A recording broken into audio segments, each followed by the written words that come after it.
Hello, dear Malma. Hello, dear Sarvinoz. It's so great to see. And of course, yeah, we welcome everybody to join EWB Thursday webinar because every week we try to do our best to bring professionals from English language teaching field.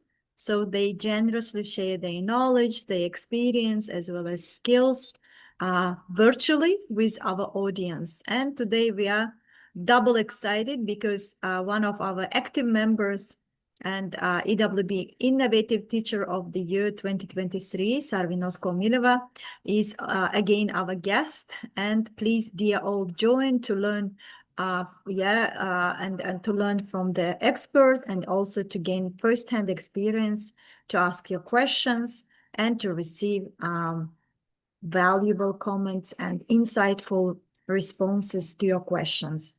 And of course, we are very happy to see people joining this webinar on Facebook and also via Zoom. And for those of you who don't know about our speaker, let me just share some information about our speaker. Sarvinoz Komilova is a master-level English instructor with experience in both online and offline teaching, and she's passionate about using technology to engage her students and help them achieve their goals. She's also a teacher trainer and is dedicated to sharing her knowledge with others.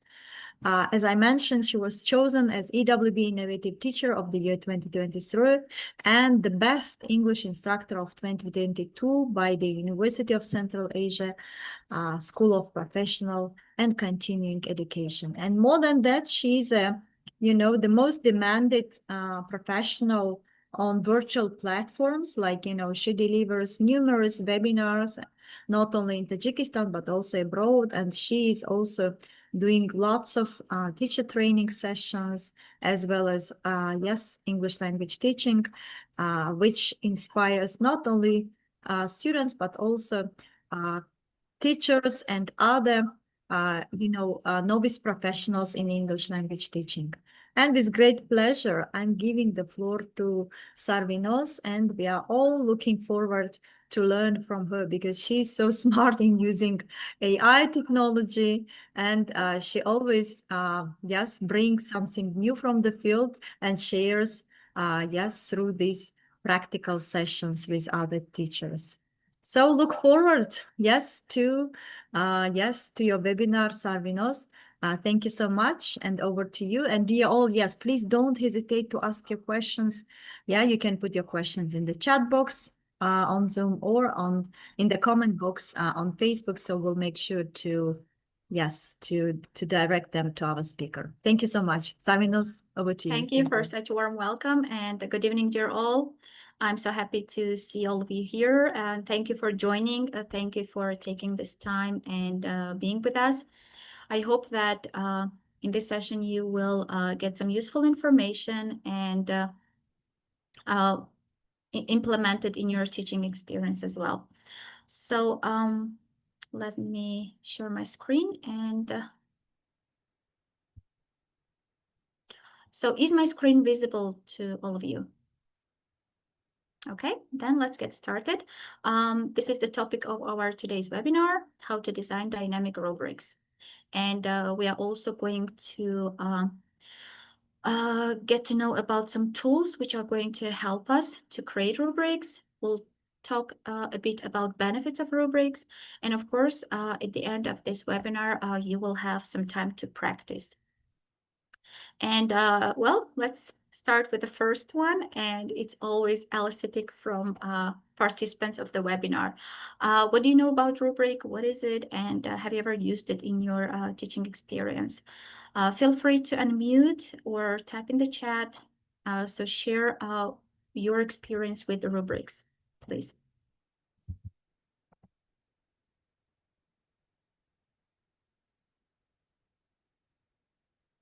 So can I share? Of course, Sadbar, go ahead. So I think rubric is kind of how to say strategies or kind of strategies by which something is assigned For example, if we have public speaking, we can have a rubric where it's mentioned like eye contact, like gestures, um, voice management, or something like this. It's kind of chart where you have to assess some kind of criteria that the speaker or something, that someone who does something, you just assess them by these criteria. I hope that I could Thank you. Yes, good explain explanation it. of rubrics. Thank you. Yes, it is. Anyone else wants to join?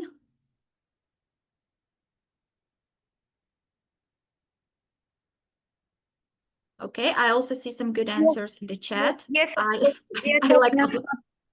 Yes, Malva Muqaddam. hello to you all. As Sadbark said, I completely agree with her. For me, rubric, it means look like the rule that at the end of the lesson, to put the mark for my students based on the rules, I always use rubric. No, that's It's great. So you always use it. Yes, of course, I always use That's nice. four skills: listening, yes, Mhm. listening, reading, and speaking. And also, based on my topic, I always, how to say, create rubric based on my topic. Great, awesome. Because most of people know what rubric is, but they rarely use it, or sometimes never use it in their teaching. That's like, knowing and doing two different things. And I'm so glad to hear that you're actually using rubrics. So, Because, yes, yes, Malma? because at the end of the lesson, when we put mark yes for our students, they will be not eager. Why did you put me, for example, 8, 7, maybe 10? Yes. Yes. Therefore, they will see their results. Thank you so much. Yeah, thank you, Malma Muqaddam. The only question I have, when do you give them the rubrics? Or do you give them the rubrics?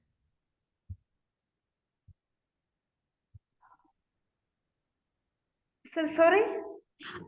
When do you give rubrics to your students? If you do so. Before to start the lesson. Okay, that's awesome.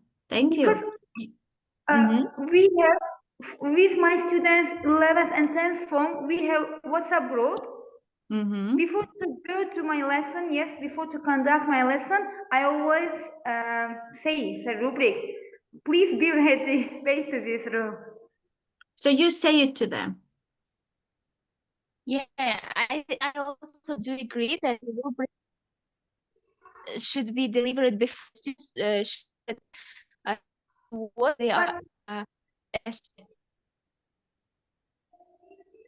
That's great. That's the summary of my webinar. So you summarize the webinar. Now we can move to question and answers. Thank you. I'm so glad to hear that, actually, because again, not everyone implements rubrics, and not everyone actually gives them before the activities. So thank you for sharing your experience. And now let's take a look at extract from your from textbooks. It's from 11th grade book. And as you can see, this is the very good task. Yes, it's about monologue, it's speaking exam, which you have in your books. And it has the instruction, it has the prompts. But what does it lack is the rubric. And when you want to grade your students, as Muqaddam and Sadbark mentioned, right? Students will not know why they were graded this way or that way. So I have one question that have you ever used this exam with your students, and how did you do it? If anyone is teaching 11th grade. It's taken from the first exam of speaking from the book, from textbook of 11th grade. How did you conduct this speaking exam? I only took part 2. It had actually 3 parts. Okay, maybe someone is texting in the chat. Okay, haven't used? No, no one. Sarvinoz, can I share? Yeah, Yes. I'm not going to share exactly about this one, but I remember, like, you know, during the summer when we had the teacher training, and one of our participants who were teaching at some private schools. She was kind of a novice teacher, but very smart and intelligent. And she approached me and she said, like, you know, because I'm teaching at the private school, some of the parents are very concerned about about the grades. And sometimes, like, you know, when I put, this or that grade, they usually come and they usually just, you know, are quite inquisitive in terms of, like, you know, why I put this grade or that grade. So, and sometimes it's very hard for me how to, like, you know, how to respond, because, like, you know, they are not English teachers, and they cannot understand me, because, like, you know, they are parents and they are trying to be protective of their children, and they really want, like, you know, the kids to be assessed in a fairly manner. And then, like, you know, I told her, why you don't create rubrics, because these rubrics will help you. It's kind of a tool that is very transparent, clear, and then, like, you know, you can show this rubric to your students and explain it, how the assessment process will take place, depending on the skills that you are going to assess. And then, like, you know, you can also explain it to parents, so the parents can also know, and then at home that they can also monitor their children. So they need just, you know, to to get well prepared for the class, and also just, you know, so it will be kind of a protection shield for the teachers, that this is, like, you know, I showed it to you and everybody, like, learn, and if you have any questions, I'm ready to explain it to you. But this is kind of, you know, the rubrics, and based on this, I will be assessing. So it's not like about, like, using favoritism and saying, I like this child because this child is smart and that child is not, like, you know, is lagging behind, so I don't like that child, and therefore I put, like, you know, this grade to him and that grade to that one. Yeah, so it's kind of and she really liked this idea, and she said, like, you know, yeah, I guess, like, you know, this is something I need to think about. And I guess, like, you know, it's time for many teachers, because, like, you know, even negotiations with parents, with students, it's really tiresome, because at the end of the day, like, you know, teachers spend lots of energy in that time. I mean, just in the lesson planning, but also, like, you know, explaining to parents and the students why they are using this or that kind of assessment. And I think when it's clear and explicit, it makes it saves lots of time of the teachers, and also just, you know, they nervous in terms of, like, you know, making it, like, very simple and clear to everybody. Thank you, Marima. It's also the great point that it's also kind of, you know, a protective shield where you can protect yourself from being called biased.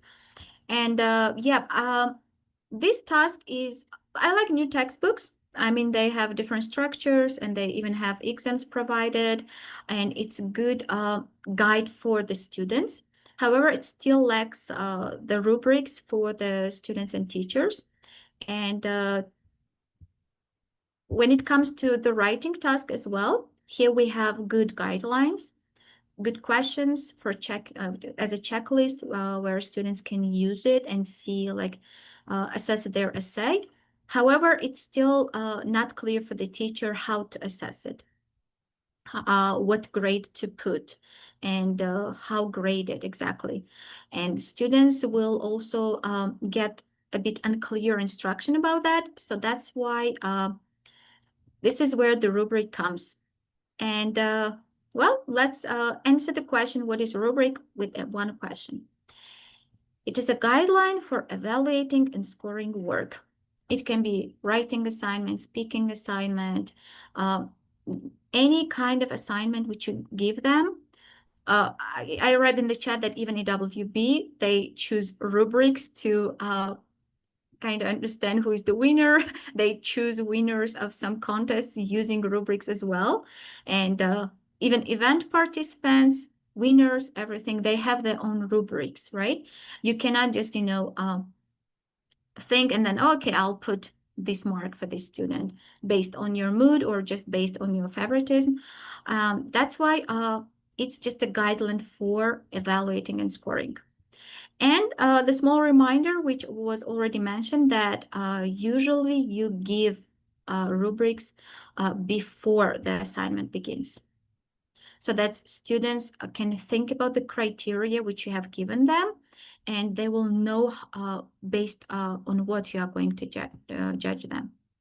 And it will give them a short guide also how to complete the assignment. And there are two types of rubrics. We have analytic rubric, which breaks down the assignment into criteria, and you assess each criteria differently, separately. And then we have holistic rubric, which assesses the work as a single without breaking it down into different criteria. So we have mentioned some benefits of rubrics, and one of them was protecting yourself. Another was guiding students, right? Also, it helps us grade objectively. And as Malma said, you can explain your students or your parents of your students why the student got this or that grade, because sometimes it's difficult. I also have encountered this in my teaching experience too, because students were asking, why did I get this grade? And I didn't have the way to explain them, because they're not teachers. They don't understand some accuracy, fluency. For them, it's like, some terms.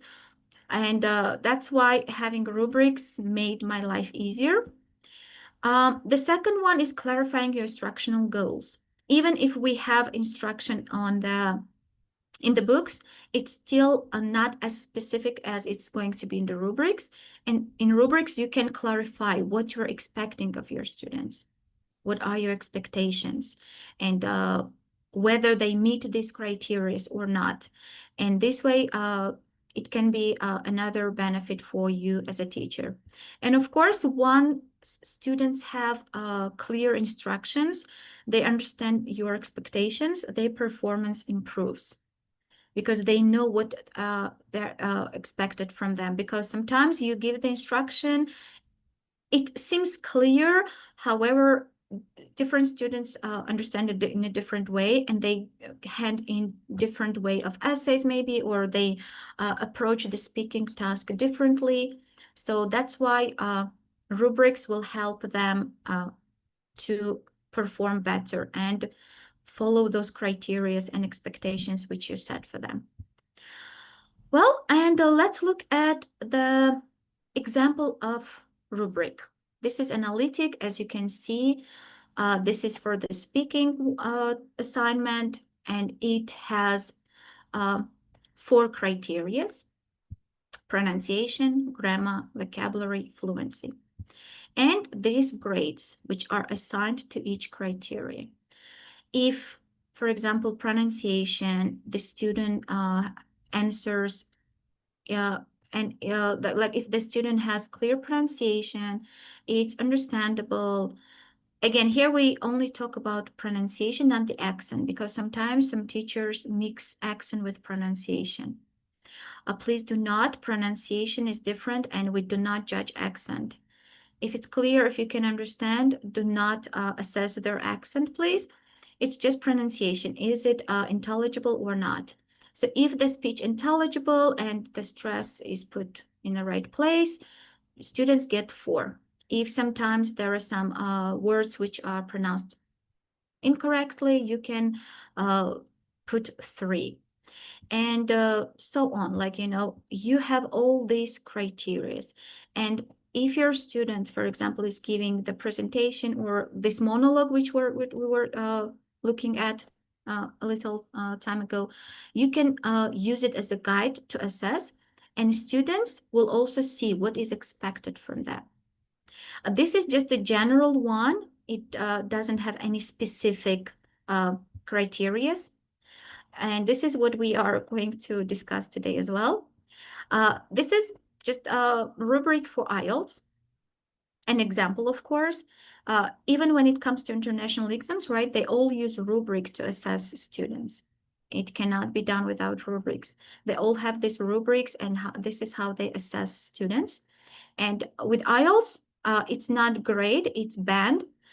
And it also has these 4 criteria. If you are in this level, you get band 9. If you are in this ones, 8, 7, and 6, and so on. But as you can see, all of them have this expectation, what is expected from the student. And if you want to take the exam, you will look at this rubric and you will self-analyze yourself as well. It can serve you as a guide. There are actually a lot of kinds of rubrics. It can be like in this way, it can be table, whichever you prefer. I personally prefer tables. It's easier for me as opposed to these ones. But these are some pre-made and easy rubrics which you can find on the internet. And you can find them like, in just typing in the search engine, like speaking rubric or writing a rubric for the writing. But of course, it would be better if you created like, specially made rubric for your specific assignment. What is expected from them. So, for example, this monologue, which I showed you earlier, right? Here's the specially tailored rubric for this specific task. As you can see, it includes 1 minute and 30 seconds because here we have it in the instruction. So it is more connected to this task and it is easier for you to assess your students. Here we have band or criteria, if you're willing to call it so. You can use different grading marks. You can just use these words. You can use 5, 4, 3, or recently schools have moved to 10 points marking system. So you can use 10, 8, 6, as you wish. But these are the marks and these are the criterias. So here we have task. Did you answer the questions? Fluency, how easy is it to speak? Vocabulary, the words you use, and grammar, how correct is your English? And when you give this rubric to your students can see what is expected from them. For example, if they speak for about 1 minute and 30 seconds, their story has start, middle, and end, they get 10 out of 10 when it comes to the task accomplishment. And with the fluency, without stopping, using and connecting, using connectors to connect their sentences and ideas. Vocabulary, do you use words, vocabulary set for this topic or not? And do you have fewer grammatical mistakes? And as you can see in the 8, we have answer most parts. And fewer than that, it will be like, 6. So this one, once you give it to your students, it can make their task easier. They will know what to follow. And when you assess their work, they will know what and which criteria were they assessed by. And this one is for the writing. The writing was about draft an essay describing the water cycle. And here we have like task fulfillment. Did they write about all parts of the water cycle or not? Is their essay well organized? Is it coherent or does it lack some of these criteria? Language and vocabulary and grammar. So when you create rubrics using AI, when you specifically generate it for the specific task, as you can see, it's easier for you and it will be designed specifically for this task. Now let's talk about those tools finally. There are a lot of AI tools which can help you with that. And I also added some non-AI tools, actually one of them, for some users who don't want to use AI maybe, or maybe they will find this tool useful. So we have ChatGPT. I I'm sure a lot of people, a lot of teachers already know and use them, or Gemini. Here you can write the prompt and ChatGPT and Gemini will create the rubric for you. In these two AI tools, Magic School AI, I believe it was also discussed a lot, and Monsha AI, I haven't heard this tool from any other teachers yet, but these two, they have a specific tool which can help you create. You don't write a big prompt, you just write the students, the topic, and it will generate rubrics for you. And when it comes to Ruby Star, it has a ready template. All you have to do is to choose the criteria, and it writes and it provides the rubric itself. So, which one do you want to explore first?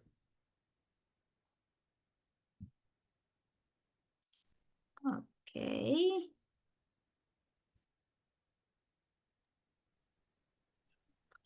Well, and now let me then share my screen, not presentation, and I will show you how it works. So bear with me, please. Okay. One second. I'll just share my screen as a whole. So can you see the screen? Okay. So let's start, for example, with the Google Gemini. Okay, sorry, I've changed my mind. We will use this one a bit later. First, I want to show you this new tool, which I haven't talked before. This is called Monsha AI. It is similar to Magic School AI, and it also has different tools. These are all the tools which we have. Like you can create a lesson plan, you can create worksheets, you can create presentations, hands out, and okay, one second. And it also has rubric generator. And I need to find it. 1 second, I'm going to get away this. So as you can see, we have a rubric generator, this one. And when you click on it, it asks you to describe your requirement. Well, now this is task for you. What requirements do you have? Let's type it in the chat box so I can put it here, please. Help me out.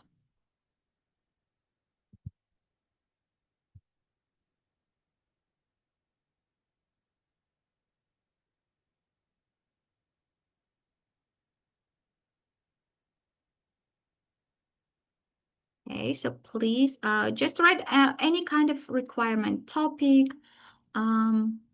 Is it speaking or writing? What kind of assignment do you have?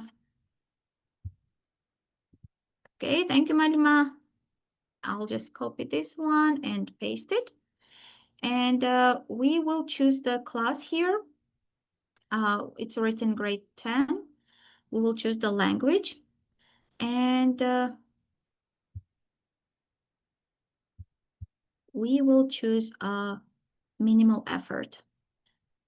We don't want to spend a lot of energy on this. And so let's make it 5. And okay, have I chosen all the, yep, English. There's something missing. Okay. Accuracy, fluency, pronunciation.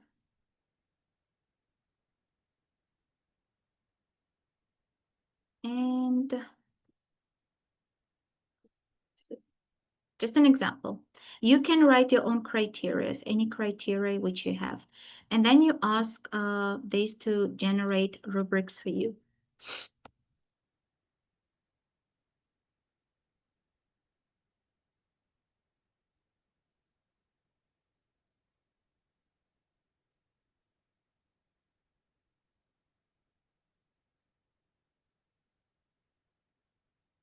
And now here we have the speaking skills rubric for sightseeing grade 10. So here the criteria is accuracy, use of correct vocabulary and information, fluency, pronunciation, and coherence and organization. All the criteria which I have written. And then we have these 5 scales of grading. If you want, you can edit it if you don't like it. Sarvinoz, just a quick question, because nowadays at schools, teachers are using like 10 scale assessment. So is it possible also to convert it to 10 scale? Of course, you can just, accept 5 as a 10, or because here I only saw till 7 points, unfortunately. But you can convert 5 to 10, 4 to 8. I think this is how it's converted nowadays. 3 to 6, 2 to 4, and 1 to 2. So you just double it and use it if you want. If you want to make it 10 points grade, you can also edit it maybe, and let's see if I can do that now. So for example, here I can write 10. And this one is 8 instead of that. It's also possible. And then you can just use it. You can export it or print it. It has changed, as you can see. Or you can just copy and print it as much as you like. This is one tool. Just go and explore this website too, because it also has some good tools. And oh, sorry, any questions so far before I move on to another tool? Okay, well, I mean, yeah, I mean, just a quick question, yes, because again, like, creating rubrics and also just, is a tool, yeah? So rubrics is a tool. But for many teachers, how to use this tool, because if they haven't used this kind of tool before, it may take some time to learn it. It may say, take some time just, to understand how they should use it, yeah? And I think, like, what would be your recommendation for that? My recommendation would be using Gemini and ask it to create simple rubric first. Because here, as we did it for grade 10, it sometimes doesn't match our grade 10. Because in those countries, grade 10, they already speak a lot of fluent English. I would suggest them using Gemini and ask it to create simple rubric for ESL students, so they know that they're English as a second language or English as a foreign language, not as their native language, so that it gives a simple rubric using simple words. They can use smaller rubric, like 3 by 3. Like, for example, let's just do it now. Let's see what it gives us. So generate a rubric. Yeah, sorry, Gemini, for my typing mistakes. For a writing assignment on the topic of maybe my favorite food for the A1 level of EFL students. And here I will make it like 3 by 3, which means it will only create 3 criteria and 3 grades. Okay, let me see. Generate 3 for writing on the topic my friend, the level of students, using simple language. So let's see what it can create for us.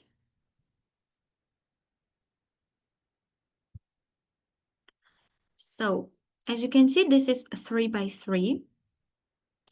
And of course, you can make these criteria more specific. You can add which criteria you want. I haven't added anything, unfortunately. But here, as you can see, it's with a simple language. You clearly name your favorite fruit. You write 2 or 3 easy sentences about it. It's appropriate for a lower level of students, right? And you name your favorite food, you only write 1 easy sentence about it. And this one, you do not clearly name a food. You use simple words, you use most simple words, and you just, have so many mistakes. Your writing has a clear start, it has 1-2 sentences, it's confusing order. So if you still feel that it is hard for your students to understand, then you can ask it to make it even easier. However, I would suggest if you if you haven't used rubrics before, give it a try with this Gemini tool or ChatGPT, whichever you prefer, and ask it to create your simple rubric and start with these fewer criterias so that you get used to this and also your students. Because of course, if you give them this rubric in the beginning, they will freak out. They will be like, oh my gosh, what does teacher want from me? They will not understand it. So again, adapt it to the level of your students. You can do it easily here. Unfortunately, here it might not be so easy to generate and to edit. It just gives you this one, and it takes more effort to edit this one. But here in Gemini or ChatGPT, it's easier to do so. Okay, so far, any other questions?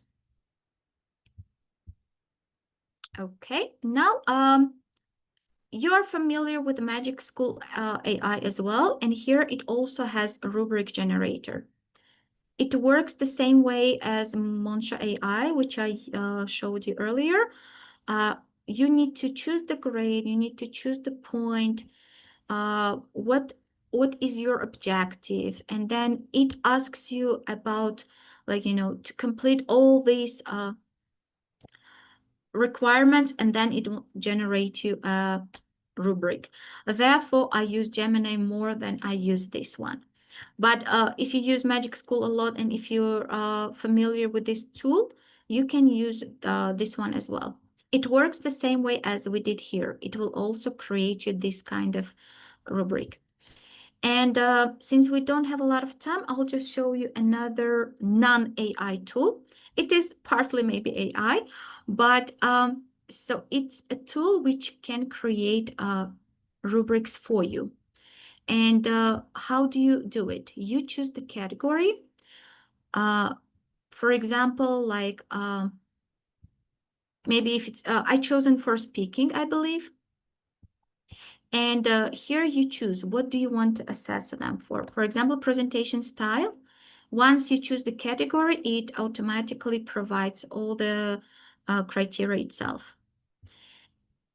Don't worry, you can still edit it if you don't like something. It's can be easily done. And the next one, if you don't like even this criteria, if this category, you can still add your own category. And this is the second criteria. Maybe you respect for other team. It was for debate, I believe, that's why.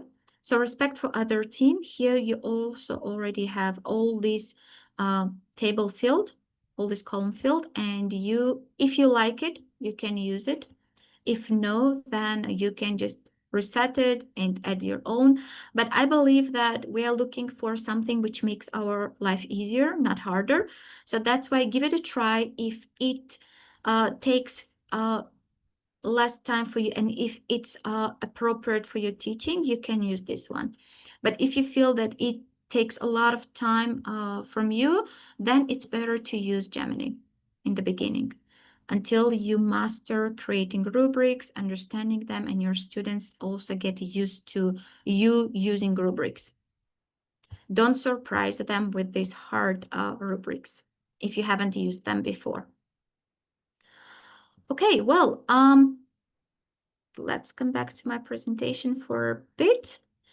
If you want to use AI to like Gen AI, like Gemini or ChatGPT, make sure that your prompt consists of these 3 criteria. The task, you need to tell the AI what kind of task it is. Is it the writing, speaking, presentation? What is it? You can add your criteria.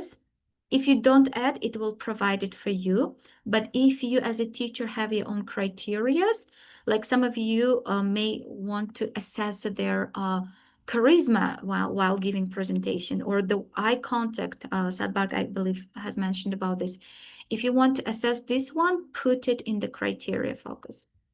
And also the level of your students, because as we could see, there are different rubrics. It has complex language, it has easier language.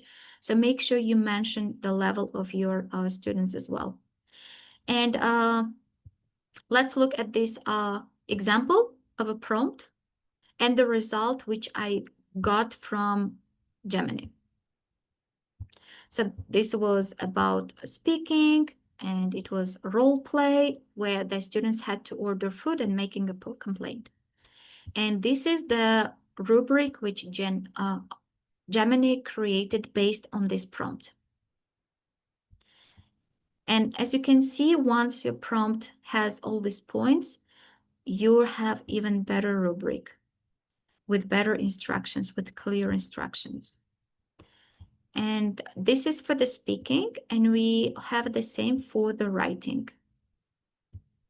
Again, here we have the level, we have the assignment, but here we didn't mention the criteria, and it came up with the criteria on its own. If you like it, you can use these criteria. If you don't like, you can put your own criteria in your prompt, and it will give you the rubric specifically for your assignment. Well, do you have any questions so far?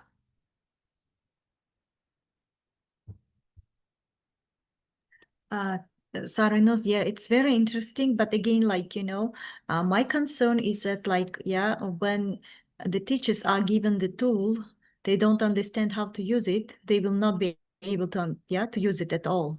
And to some extent, I believe, like, when we give some tools to teachers, we need to explain, like, and maybe just, to kind of to model, or just, to show it, and just to make it a working tool for them. But maybe this will be the case for our next webinar. But anyway, this is something useful. So let's imagine that you are giving this writing about water cycle. It was taken from your textbook, right?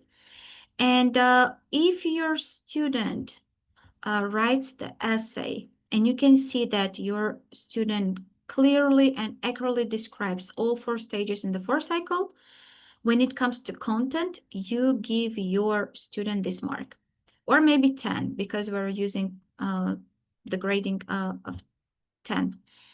And if you see that your student doesn't describe all 4 stages, you give them a bit lower mark. And you use this as a guide to give you a mark. And you can just, write all these criteria down under the essay and explain them, like, for your content, I gave you this mark, like maybe 8 out of 10 or 4 out of 10. And when you assess the grammar, you can, again, like, consult your rubric and see if your student has used present simple tenses correctly, because when you talk about process, you mostly use present simple, right? And if your student has used it correctly, give the highest mark. If your students have some mistakes, 2, 3, 4, depending on your, again, expectations, you can lower the grade each time you see more and more mistakes when it comes to grammar. And this way you build up their overall point. And then you will be able to explain your students as well, like, why did you put this or that mark? I believe that if you haven't used this before, it might sound a bit difficult and confusing, as Malma mentioned, right? They will not know what to do. But since we don't have a lot of time, and maybe, yes, we will discuss it maybe more in next sessions. Well, now I'll give you 5 minutes to choose any of these tools which we mentioned and create a small rubric for your upcoming assignment.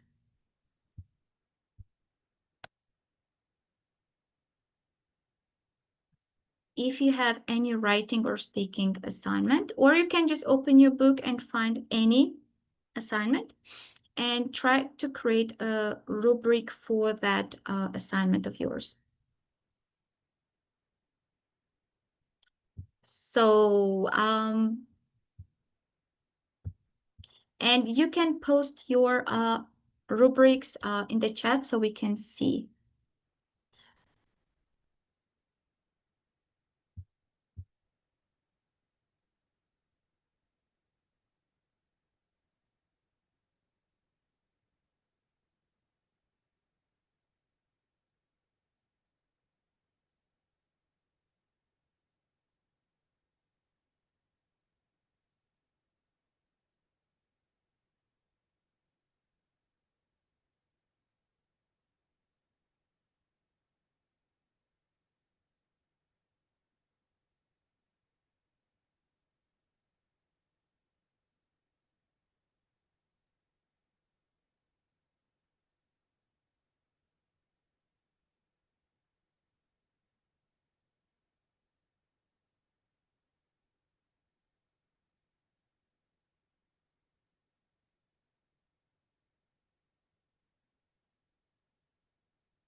So any success so far? Anyone is doing it?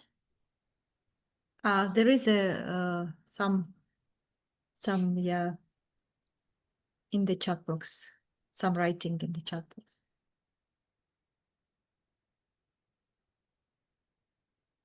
Okay.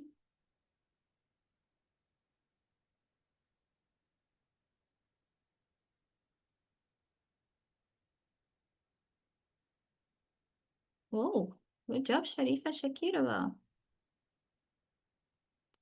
Can you tell which AI did you use?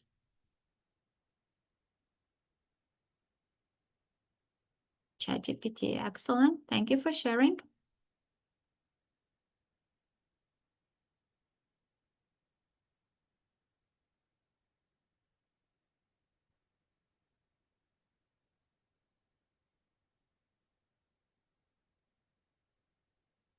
Good criteria, actually.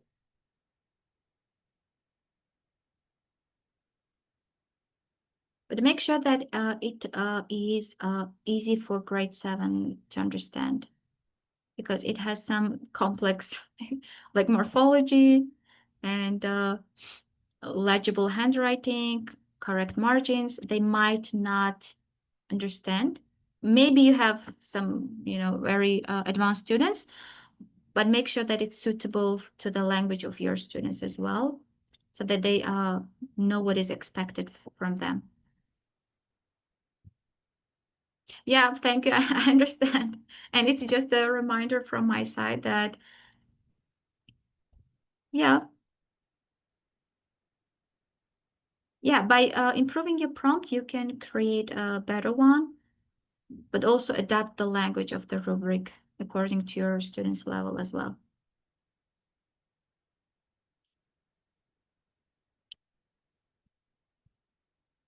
But thank you so much for doing and sharing it in the chat.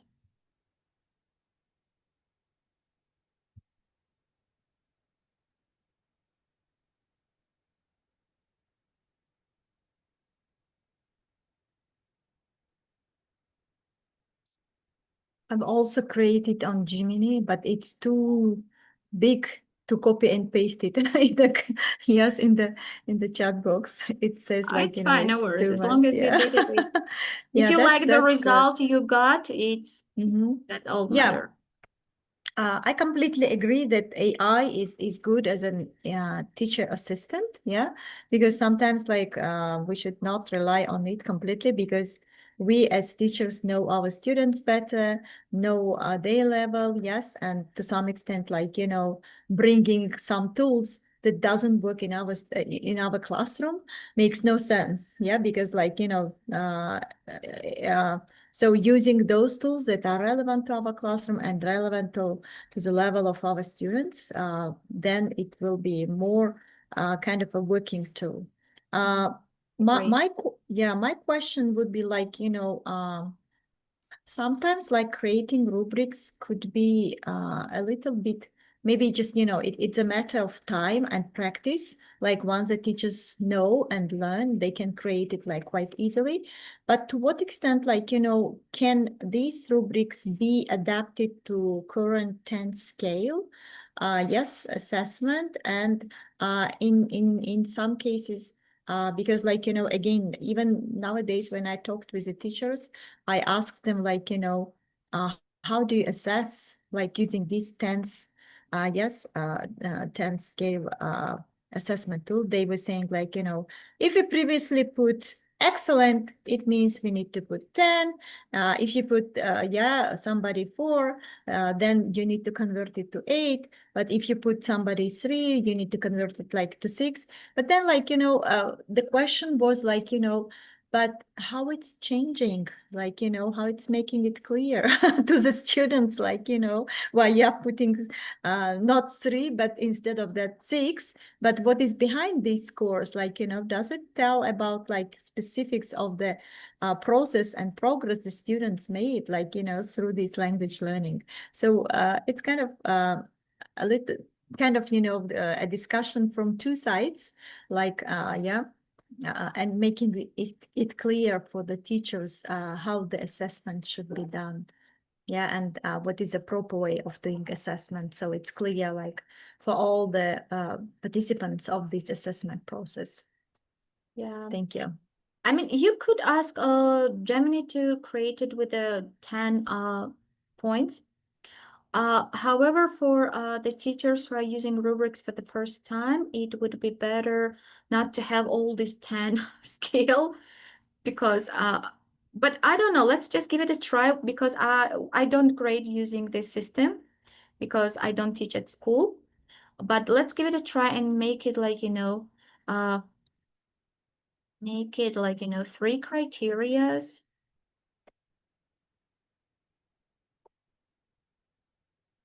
And 10 points grading scale from 1 to 10. I don't know if my prompt is good enough. Is it understandable? But let's see what it can create us. So even it breaks it down into 8 to 10. Like score 1 to 4, 5 to 7. Okay, like make it 3 by 10.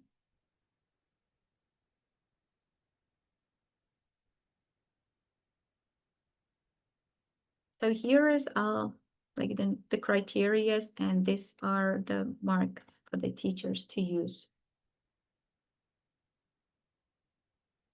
So let's see the difference between 10 and 9, for example, because sometimes it's, as they say, 10 and 9 is 5.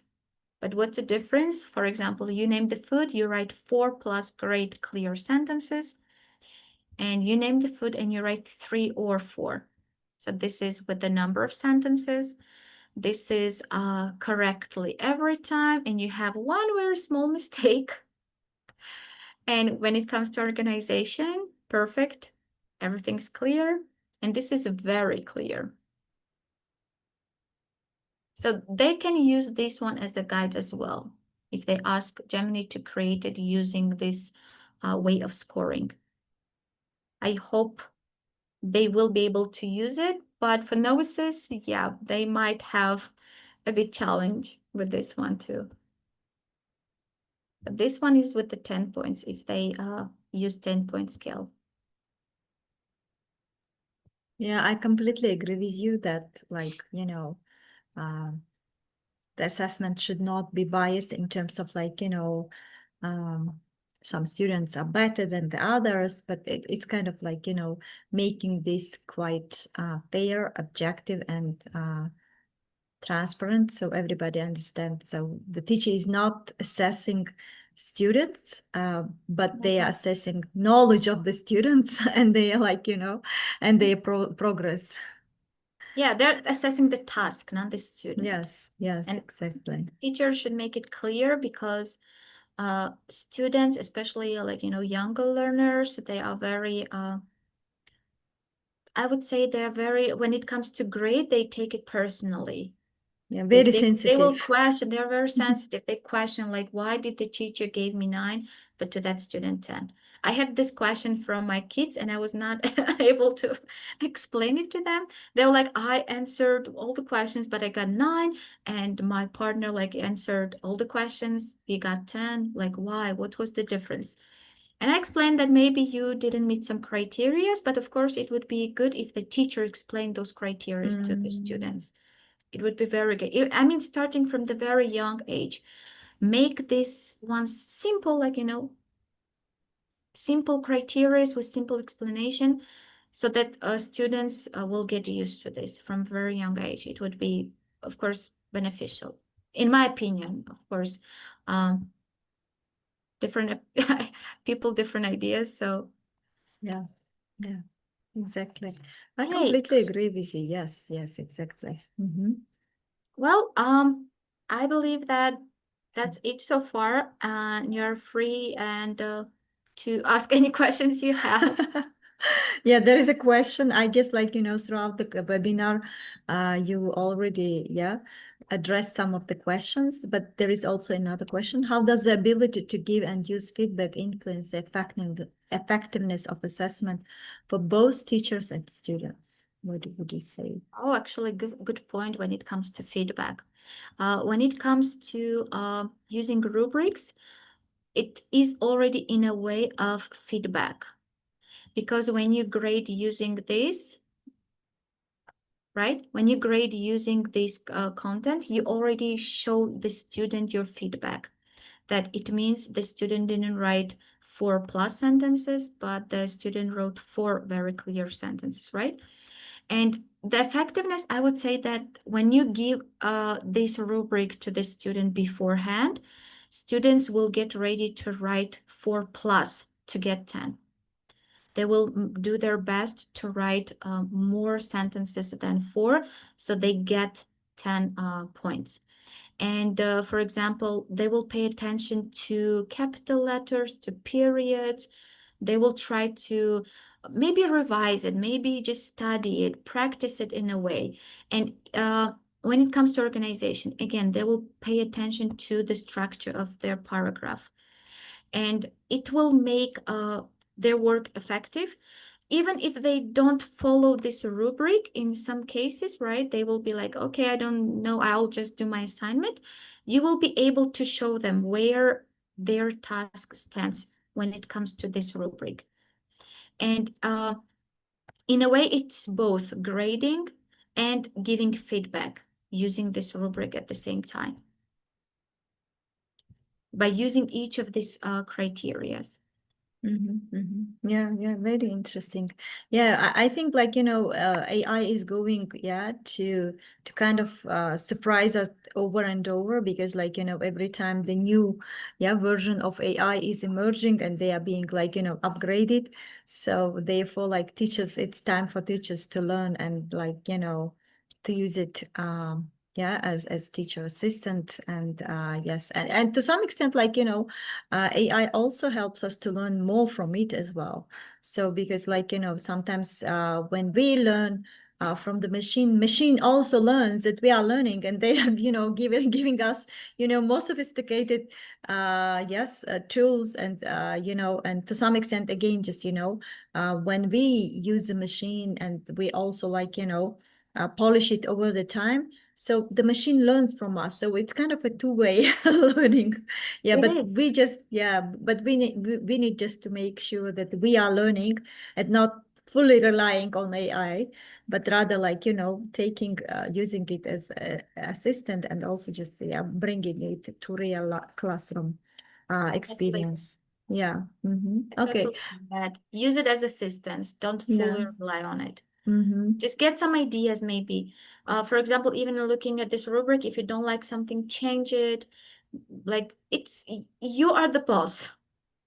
Don't say like, oh, Gemini created this, I have to use it now. No, make some changes. You can change your prompt. As you can see, we came from this rubric to this one. You can change your prompt, or you can just change something. It's up to you. Everything is in your hands. Okay, we have, I guess, like, we also have a question from Nuria Ushurmamadova, if I'm not mistaken. Like, Nuria is asking, what do you think, can teachers of other subjects use these rubrics as effective as we English teachers? Of course. Of course. Of course. I mean, when we talked about rubrics in the very beginning, even AWB community, even AWB community shared that they choose winners. They assess the participants' works using rubrics, and rubrics can be applied in any subjects. And the teachers of other subjects can also use this tool to create rubrics for them. Maybe they're teaching history and they give some kind of assignment. You can just provide your assignment to this tool, and it will create rubrics for you. If you're a new user, at first you will get some ideas, and then you will demand and you make your prompt clearer and clearer each time. Any subject, yes, definitely. Yeah, just my personal question, but it's again just related to rubrics. Sarvinoz, like, this kind of, using prompts for your formative assessment, because everything that we do here, it's formative assessment. But how about like, summative assessment? For example, like, of course, it's not the case for us. I mean, because we have textbooks and we have like, fixed materials, but, to some extent, maybe for university teachers, like using summative assessment tool would be more relevant, because they are not grading the students on a daily basis, and they are using like more, summative approach. How do you think, would it be possible also to use like AI for generating like summative rubrics? Yes, as long as you are clear with your what do you want from AI to create for you. You can generate a rubric which suits the level of your students, the context where you're teaching, and what you want to assess. Just make sure you add those criteria which you want to be assessed, and tell about your audience. Like, my audience are the students. Throughout the year, we did this and that maybe, and now I want to generate a rubric assessing their year worth work. Mention the topic and the audience and your criteria. You will get rubrics from Gemini or ChatGPT. It's possible. Okay, yeah, thank you so much. Leah, again, like from my own experience, the first time when I started using long ago, like, when I started using, again, some extra materials in my class, like, and at that time, like at the back of those materials, you will, you were able to find some, assessment. At that time, they didn't call it rubrics, but like long ago, that was assessment grading or something like that it was called. But then, over the time it changed, and then it became rubrics. But at that time it was very interesting for me, because even like, for TOEFL or IELTS test, usually when they put some scoring or put some like, level, they usually give kind of a very detailed feedback, which is based on rubrics, which is based like, and it makes it clear, so you have no objections afterwards, because like, everything is so explicit, and like, it explains everything. And I think this is really great in order not just, to save time and to make it clear. So you already know. So even if you are at some level, you still have, you still have kind of, the direction way to move further. For example, like, if they're, even if you, take a TOEFL test, you will see the results that where you lack some skills and where your skills are quite well, and where you need to focus on in order to improve your TOEFL test skills. All right. So yeah, so far so good. Thank you so much, Sarvinoz. It was You. really interesting. It was really engaging, and I think we should include yes in our next webinars how the teachers should use these assessment tools and rubrics and again because we really want the teachers not to stress out because they have so many chores to do, so many duties. And we really want the teachers to save some of their time by using AI and using AI as teaching assistant, as teacher's assistant, and to grow both personally and professionally and to become better educators. Yeah. With this positive tone, yes, go ahead. Go ahead, Sorry, just Sarvinoz. I read one more question in the chat, which is about a responsible citizenship conference, where it was mentioned that schools should limit children's use of technology, right? It's totally, I mean, understandable, right? And my thoughts on this perspective as AI advocate, I promote AI tools for the teachers, not for the students to use. And you can use it outside of your classroom. You prepare rubrics not during the lesson. Of course, you don't ask students to bring phones. It's only for you. It's your assistant in a way. And it doesn't mean that you're asking children to bring phones. No way, no. You're just using it to create rubric. You print the rubric and you give that rubric to your students. Even if you don't print it, you can just, put it on your board or using your projector or TV, whatever you have in the class. Even simple board, you can just copy that rubric on the board if you cannot print it. But in no way it means that you should ask your students to bring phones in the classroom. I promote AI just, as a tool which helps me a lot. It really makes my life easier, I would say. And but using or not using AI, it's again definitely up to you. If you like it, if you find it useful, please do so. If no, then there are other options to help you as well. There are a lot of online resources too. So that's it. I just wanted to address this question that in no Yeah. way I'm asking children to bring phones in the class. Yeah, exactly. Yeah, to some extent, like technology serves to make our lives easier, but not to replace us. Yes. Yes. And of course, yes. And therefore, being mindful and also just, not being addicted to AI and not being fully reliant on AI. That is what makes us to stand out as human being and also just, people who are caring about their own professional growth and by learning, by doing, and also just by developing our own skills as well. All right, thank you so much, Sarvinoz. It was really, I really enjoyed this webinar with you, and also just were able to see what what else I can learn and how else I can just use the learning from this webinar. Thank you so much, and thanks dear all for being with us, and we hope you were able to get some takeaways from today's webinar, and we'll be happy to hear from you, how it worked in your class and how it worked, with creating rubrics, in your class and for your students. Thank you so much. Wishing all of you to have a great evening. And once again, huge thanks to Sarvinoz for being so supportive of the EWE community. Thank you so much. Thanks to you. Have a nice evening all. Goodbye. Yeah. Thanks so Okay, much. bye-bye. See you. Thank you. See you tomorrow. Bye. Bye-bye.